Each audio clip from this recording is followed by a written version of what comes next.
Tagalog word while we're hunting for 12 round fruits. What's our Tagalog word?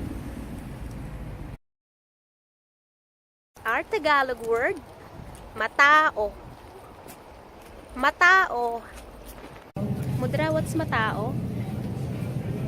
What's matao? Maraming taong namimili. Let's go! Wow.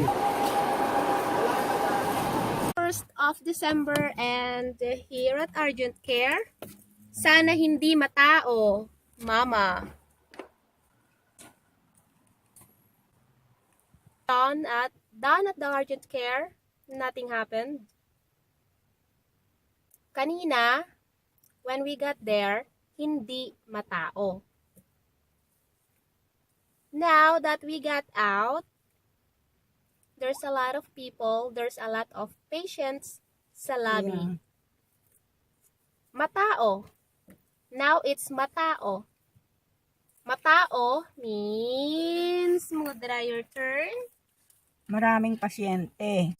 Or crowded. Yeah. That's all for our Tagalog WOTD.